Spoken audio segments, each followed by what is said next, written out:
لوگ محبت کے بھوکے ہیں، تم فتوے دینا شروع کر دیتے. جنید جمشید کے بارے میں مجھے پتا چلا کہ ساتھی اس کے گھر کھانا نہیں کھاتے کہ حرام کمائی. وہ بہت ڈس ہارٹڈ ہے، نیا نیا تبلیغ میں آ رہا تھا. میرا آگے کہیں سفر تھا، جماعت میں جا رہے تھے، کراچی سے آگے جانا تھا. تو میں نے اسے فون کیا کہ میں آ رہا ہوں، میں کھانا تیرے گھر کھاؤں گا. تو وہ کہنے لگا میرے گھر؟ میں نے کہا ہاں تمہارے گھر. پھر کہنے لگا میرے گھر؟ میں نے کہا ہاں تمہارے گھر. کہا واقعی میرے گھر؟ میں نے کہا ہاں واقعی تمہارے گھر. کہا یہ تو میرا تو گھر تھا، کوئی نہیں کھانا کھاتا، کہتے حرام ہے. میں نے کہا میں اتنا بڑا مولوی نہیں ہوں، میرا گزارا ہو جائے گا.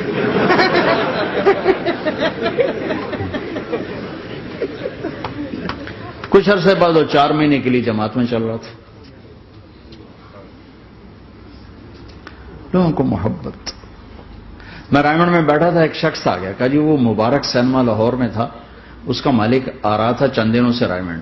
آج وہ کچھ گھر سے لے کر آیا تو ایک دی وہاں کسی رائمنڈ میں کسی کو پیش کی تو اس نے انکار کر دیا، میں نہیں کھاتا، آپ کی کمائی حرام ہے. تو بہت زیادہ شرمندہ ہو رہا. میں نے کہا اسے لے آؤ جلدی سے میرے پاس. وہ اس کو لے کر آئے تو میں نے کہا جی کیا نام ہے؟ کہا جی ہارون. کیا کرتے ہو؟ تو اس نے سر یوں کر لیا، وہ چھوٹا سا بزنس ہے. میں نے کہا کیا بزنس ہے؟ وہ چھوٹا موٹا بزنس ہے. میں نے کہا بھائی بتاؤ تو صحیح. سینما ہے. سینما ہے. میں نے کہا کون سا سینما؟ مبارک سینما. مبارک. میں نے کہا مبارک؟ ہاں وہ جس میں شمع پروانہ میں نے دیکھی تھی وہ مبارک صاحب اس کے جو اونر تھے، پہلے ان کی فوٹو آتی تھی، مر گئے تھے وہ، ان کا سیڈ میوزک چلتا تھا، بعد میں فلم چلتی تھی. وہ مجھے ایسے دیکھنے لگا کہ یہ کیا کہہ رہا ہے. میں نے اسے یوں دوستی لگائی.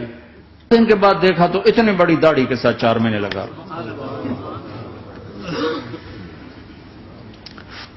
لوگ فتوے دینے میں بڑی جلدی کرتے، بدگمان بڑی جلدی ہوتی.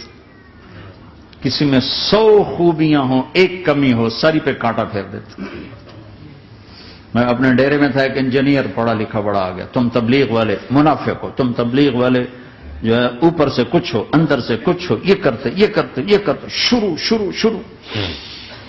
میرے ڈیرے میں تھا، مجھے بولنا نہیں تھا، میرا مہمان تھا. مہمان تو جوتا بھی مارے تو ہمیں سہنے کا حکم ہے. میں چپ کر کے سنتا رہا. جب وہ سارا کچھ بول بیٹھا تو میں نے کہا بھائی صاحب اللہ تعالیٰ نے پرفیکشن نہیں مانگی، کاؤنٹنگ کہا ہے، کاؤنٹنگ کروں گا. 100 نمبر نہیں مانگے، کہا ہے میں کاؤنٹنگ کروں گا، اگر تمہارے 51 ہوئے تو باقی معاف کر دوں گا. تو جو گناہ عیب ثواب آپ بتا رہے ہیں، ممکن ہے اللہ معاف کر دے ان نیکیوں کی وجہ سے جو تبلیغ والے کر رہے ہیں. اور کسی کو برا کہنا یہ اپنے برا ہونے کی پہلی نشانی ہے. میرے نبی نے فرمایا کسی کے برا ہونے کے لیے یہی کافی ہے کہ دوسرے کو برا کہے. یہ میں اسے نہیں کہا، یہ ویسے آپ کو بتا رہا ہوں، اس کو یہ میں نے نہیں کہا، آپ سے عرض کر رہا ہوں کہ میرے نبی نے فرمایا کہ کسی کے برا ہونے کے لیے اتنا ہی کافی ہے کہ دوسروں کو برا سمجھو. میں نے کہا اللہ نے کاؤنٹنگ رکھی ہے، کاؤنٹنگ. اور میں نے کہا یہ جو حکومت پاکستان ہے یہ کوئی اتنی اچھی حکومت نہیں ہے، لیکن یہ بھی اپنے رعایا کے لیے اتنی رحم دل ہے کہ جو لڑکا 33 نمبر لے اس کو پاس کر دیتے ہیں. 67 نمبر نہیں لیے کوئی بھی نہیں کہتا کہ تو فیل ہے، سب کہتے تو پاس ہے، تو پاس ہے، تو پاس ہے. فیل ہونے کا تانا کوئی نہیں دے سکتا، پاس ہے. ٹھیک ہے.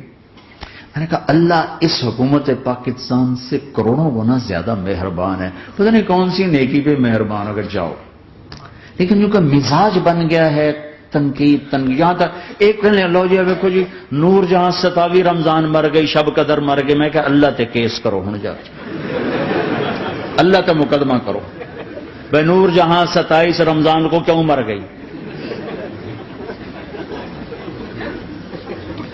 27 رمضان کو کوئی آدمی اپنی مرضی سے مر سکتا؟ اتنی مقدس رات، اتنا مقدس دن، تو کوئی بات تو اللہ کو پسند آئی جو اس کی موت دی. لیکن ہماری عادت بن گئی ہے کمیاں پکڑنا، ٹانٹنگ کرنا، چھلنی کر دینا سینہ.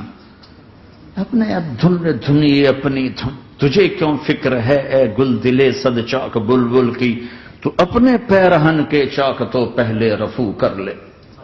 کیوں اوروں کے عیب دیکھ دیکھ خود بھی اپنے غیظ و غضب میں اور اپنے حسد کا شکار اور کبھی بغض کا شکار؟ ارے اندھے بن جاؤ گا، مجھے کچھ نہیں نظر آتا، میں صرف خوبیاں دیکھوں گا، عیب نہیں دیکھوں گا۔ لوگوں کو قریب کرو، پیار کرو، محبت